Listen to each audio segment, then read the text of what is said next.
नाज़रीन अस्सलाम वालेकुम। इनसाइड न्यूज़ के नए प्रोग्राम के साथ मैं हूं इब्राहिम राजा और आज हम बात करेंगे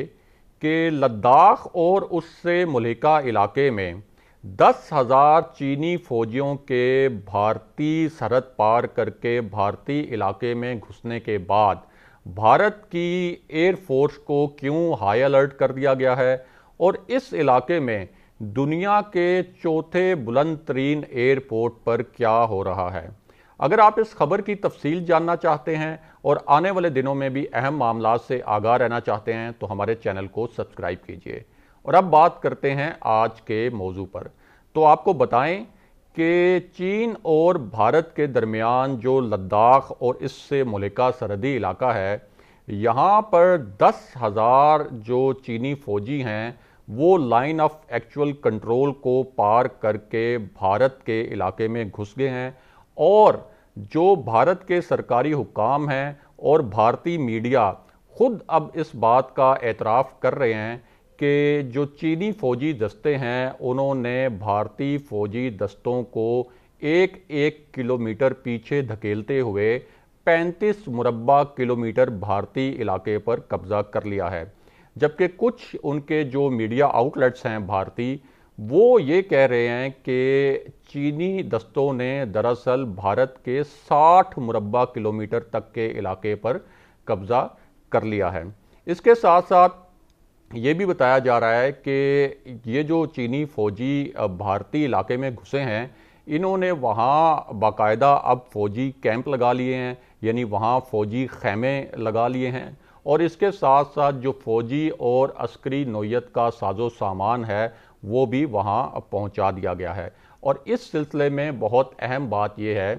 कि इस इलाके में चीन का एक जो एयरपोर्ट है जो 14,022 फुट की बुलंदी पर है और ये दुनिया का चौथा बुलंद तरीन एयरपोर्ट कहलाता है। इस एयरपोर्ट की जो सैटेलाइट तस्वीर जारी हुई हैं, उन तस्वीर में देखा जा सकता है कि चीन ने 4 जंगी तैयारे जो हैं वो इस एयरपोर्ट के ऊपर पहुंचा दिए हैं। इसके अलावा इसी इलाके में चीन जो है वो हेलीकॉप्टर्स की लैंडिंग स्ट्रिप्स भी बना रहा है। और भारतीय मीडिया के मुताबिक इसी इलाके में चीनी हेलीकॉप्टर्स की परवाज़ें भी देखी गई हैं। और ये जो तैयारे 4 इस एयरपोर्ट पर देखे गए हैं, 4 जंगी तैयारे, ये इनके बारे में कहा जा रहा है कि ये J-11 और J-16 चीनी जंगी तैयारे हैं जिनको इस इलाके के लिए, इस किस्म के इलाके के लिए एक स्पेशलाइज्ड किस्म के फाइटर जेट्स कहा जाता है। और इंडियन मीडिया में एक ख़बर ये भी चलवाई गई है कि जब चीनी हेलीकॉप्टर्स ने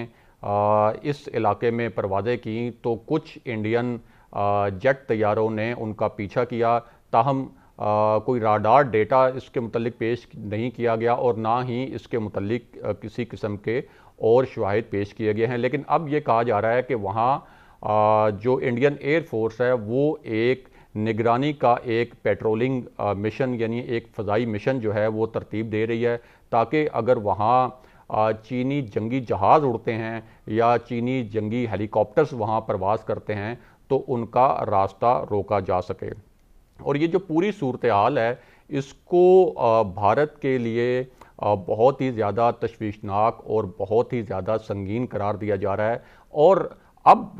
जो इंडियन मीडिया है और इंडियन जो दिफाई तज्ज़ियाकार हैं वो इस पूरे मामले में एक पाकिस्तान फैक्टर का भी जिक्र कर रहे हैं। और ये पाकिस्तान फैक्टर को वो इस तरह से डिफ़ाइन कर रहे हैं कि लद्दाख में इन दिफाई तज्ज़ियाकारों के मुताबिक कुछ मकामात ऐसे हैं जहां पाकिस्तान की जो फ़ौज है वो बराह रास्त जो है वो भारत की फ़ौज से उसका टकराव भी हो सकता है। और उन दिफाई तज्ज़ियाकारों के मुताबिक अगर यहाँ चीनी फ़ौज और भारतीय फ़ौज के दरमियान ये तनाज़ा बढ़ता है और ये जो झड़पें हैं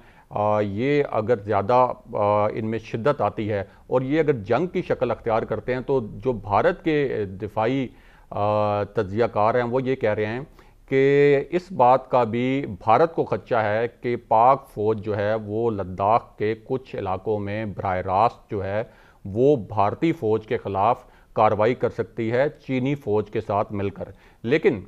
इस मामले पर अहम बात यह है कि पाकिस्तान की पॉलिसी ये है कि पाकिस्तान के ज़ाहिर है कि चीन के साथ बहुत ज़्यादा अच्छे ताल्लुकात हैं और चीन के साथ पाकिस्तान के मुश्तरका मफादात भी हैं। इस खित्ते में चीन के साथ बेहतरीन सफारती ताल्लुकात भी हैं और दोनों मुल्क जो हैं वो सफारती सतह पर एक दूसरे का जो मौक़िफ़ है उसकी हमायत भी करते हैं। तो पाकिस्तान चीन की अखलाकी हमायत तो करेगा, चीन की सफारती हमायत तो करेगा, लेकिन इस पूरे तनाज़े में पाकिस्तान जो है और अपनी अफवाज को फ़िज़िकली किसी सूरत इन्वॉल्व करने की कोशिश नहीं करेगा। और उसकी दो वजूहात हैं, क्योंकि अगर पाकिस्तान इस पूरे तनाज़े में फ़िज़िकली अपनी अफवाज को प्रैक्टिकली इन्वॉल्व करता है तो उससे एक तो वो जो भारत का प्रोपेगेंडा है पाकिस्तान के ख़िलाफ़ उसको तक़वियत मिलेगी और भारत जो है उसको एक मौका मिलेगा कि वो पाकिस्तान के ख़िलाफ़ मज़ीद प्रोपेगेंडा करे और शायद जो आलमी ताकतें हैं वो भी पाकिस्तान के इस कदम की हमायत नहीं करेंगी। उसके अलावा चूँकि पाकिस्तान को मालूम है कि चीनी अफवाज की जो एक सलाहियत है और चीन की जो जंगी ताकत है वो भारत की जो अस्करी सलाहियत है और जो भारत की जंगी ताकत है उससे बहुत ज़्यादा है। इसलिए चीनी जो अफवाज हैं वो अज़ खुद जो है वो भारत की फ़ौज को इस बॉर्डर के ऊपर सबक सिखा सकती हैं। और इससे पहले भी हमने देखा है कि चीनी फ़ौज ने भारतीय जो दस्ते हैं लद्दाख और इससे मुल्का सरहदी इलाकों में वहाँ पसपा किया है। बल्कि ये भी रिपोर्ट हुआ है कि जो चीनी फ़ौजी दस्ते हैं उन्होंने भारतीय फ़ौजी दस्तों को हिरासत में भी लिया है और भारत की जो फ़ौजी गाड़ियां हैं कई फ़ौजी गाड़ियों को भी चीनी दस्तों ने अपनी तहवील में लिया है। इसके अलावा भारत में पाकिस्तान फैक्टर की इस पूरे मामले में इस वजह से भी बात की जा रही है कि जब भारत ने मकबूजा कश्मीर की आइनी हैसियत को ख़त्म किया था तो उस वक्त चीन ने बिलअमूम पूरे कश्मीर के मामले पर और बिलखसूस लद्दाख के मामले पर बहुत ज़्यादा एतराज़ किया था और इसकी बहुत ज़्यादा मजम्मत की थी और इंटरनेशनल फोरम्स पर भी इस मामले पर आवाज़ उठाई थी। तो इसलिए अब भारत में इस पूरे तनाजुर में बार बार जो जिक्र किया जा रहा है वो पाकिस्तान फैक्टर का भी जिक्र किया जा रहा है और कोशिश की जा रही है कि पाकिस्तान को भी किसी तरीके से दुनिया को बावर कराया जाए कि वो उसको इस तनाज़े में पाकिस्तान का नाम भी किसी तरीके से शामिल हो। दूसरी जानिब भारत के अंदर रॉ के ऊपर बहुत ज़्यादा तनकीद हो रही है और ये जो दो अहम इजलास हुए हैं भारत में, एक इजलास जिसकी सदारत प्राइम मिनिस्टर नरेंद्र मोदी ने की थी जिसमें भारत की आला सियासी और अस्करी क़यादत शरीक थी और उसके बाद एक जो भारत की मुसल्लह अफवाज का आला सतह का इजलास हुआ था। तो उस हवाले से भारतीय मीडिया ये रिपोर्ट कर रहा है कि रॉ के ऊपर बहुत ज़्यादा तनकीद हो रही है कि जब चाइना यहाँ पे मिलिट्री बिल्डअप कर रहा था लद्दाख और इससे मुल्का इलाकों में तो रॉ जो है वो उस वक्त चाइना की जो यह मिलिट्री बिल्डअप है इसको डिटेक्ट नहीं कर सकी और इस बारे में मालूमात जो है वो अपनी अफवाज को नहीं पहुँचा सकी। इसके साथ साथ ख़ुद जो एक मुमताज़ भारतीय अखबार है उसने लिखा है कि जब पाकिस्तान के साथ भारत की कशीदगी होती है तो भारतीय एंकर्स को हुक्म होता है कि पाकिस्तान के ख़िलाफ़ बड़े इश्तियाल अंगेज़ किस्म के प्रोग्राम किए जाएं और बड़े ही सनसनीखेज़ किस्म के प्रोग्राम किए जाते हैं आवाम के जज्बात उभारने के लिए पाकिस्तान के ख़िलाफ़। लेकिन ये जो चीन वाला मामला है इसमें उस अखबार के मुताबिक एंकर्स को हदायत की गई है दिफाई हुकाम की जानिब से भी और भारत के सरकारी जो हुकाम हैं सिविलियन उनकी जानिब से भी कि इस मामले को कोई ज़्यादा डिस्कस ना किया जाए, क्योंकि नरेंद्र मोदी जो हैं वो इस वक्त चाहते हैं कि जिस तरह से पसपाई हुई है भारतीय फ़ौज की लद्दाख और इससे मुल्का सरहदी इलाकों में, ये मामला कुछ ज़्यादा हाईलाइट ना हो और उन पर अंदरूनी जो है वो दबाव ना बढ़े। इसके साथ साथ नरेंद्र मोदी ये भी चाहते हैं कि चूँकि उन्हें पता है कि जो चीन की मिलिट्री माइट है वो बहुत ज़्यादा है और ऑलरेडी 35 मुरबा किलोमीटर से 60 मुरबा किलोमीटर तक का इलाका जो है वो चीन ने भारत का जो इलाका है वो अपने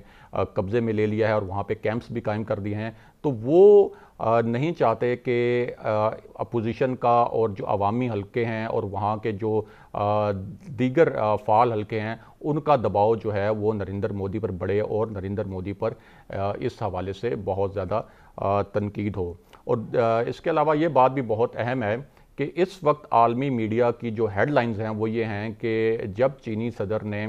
ये कहा कि उनकी फ़ौज जो है वो जंग के लिए तैयार रहे और किसी भी हंगामी और पेचीदा सूरत हाल से निपटने के लिए अपनी जंगी सलाहियत को बढ़ाए और अपनी जो सलाहियत है उसको मौसर तरीके से बरूए कार लाए। तो अब आज की जो हेडलाइंस हैं आलमी मीडिया की, उन हेडलाइंस के मुताबिक ये एक इशारा है कि भारत और चीन के दरमियान एक ये जो तनाज़ा है ये एक बड़ी जंग की शक्ल अख्तियार कर सकता है और चीन इसके लिए पूरी तरह तैयार है। और इस मर्तबा चीन ने भारत के जिन इलाकों में जाकर ये फ़ौज चीन की घुसी है, चीन का कोई इरादा नहीं है कि वो इन इलाकों से कोई जल्दी जो है वो विड्रॉ करे और वापस अपनी पोजीशंस पर आए, क्योंकि इससे पहले जो डोकलाम में दोनों मुल्कों के दरमियान एक तनाज़ा बना था उस पर भी भारत और चीन के दरमियान ये खदशात ज़ाहिर किए जा रहे थे कि ये जो तनाज़ा है एक बड़ी जंग की शक्ल अख्तियार कर सकता है। लेकिन उस वक्त चीन ने कुछ सफारती वजूहात की वजह से थोड़ा सा पेशेंस का मुजाहरा किया था, अगरचे उस तनाज़े में भी भारतीय फ़ौज को बहुत ज़्यादा पुश किया गया था, लेकिन वो तनाज़ा जो है वो किसी बड़ी जंग की शक्ल उसने अख्तियार नहीं की थी, क्योंकि चीन की उस वक्त पॉलिसी ये थी कि वो किसी सरहदी तनाज़े को किसी बड़ी जंग में नहीं बदलना चाहता था। लेकिन इस वक्त जो दिफाई माहिरीन हैं वो ये कह रहे हैं कि चीन की जो पॉलिसी है वो बड़ी वाज़ेह नज़र आ रही है कि लद्दाख और इससे मुल्का सरहदी इलाकों में जो भारत ने जिस तरह से वहाँ पर एक मुतनाज़ा इलाके में सड़क बनाने की कोशिश की और फिर कुछ ऐसी दिफाई नौयत की और फ़ौजी नौयत की ऐसी तामीरात की जिसके ऊपर चीन को बहुत ज़्यादा तशवीश थी, और चीन जो है वो इस मर्तबा भारत को सबक सिखाने के लिए हर हद तक जाएगा और किसी सूरत भारत को इजाज़त नहीं देगा कि ये जो तामीरात फ़ौजी नौयत की मुतनाज़ा इलाके में की गई हैं भारत इन तामीरात को जारी रख सके। नाज़रीन, आज के प्रोग्राम में हमने आपके साथ जो ख़बरें शेयर की, आज हमने आपके सामने जो तज़किया पेश किया, इसके मुतल्लिक़ कमेंट कीजिए, इसके मुतल्लिक़ फ़ीडबैक दीजिए, और अगर आप आने वाले दिनों में भी अहम मामलात से आगाह रहना चाहते हैं तो हमारे चैनल को सब्सक्राइब कीजिए। अगले प्रोग्राम तक के लिए खुदा हाफिज़।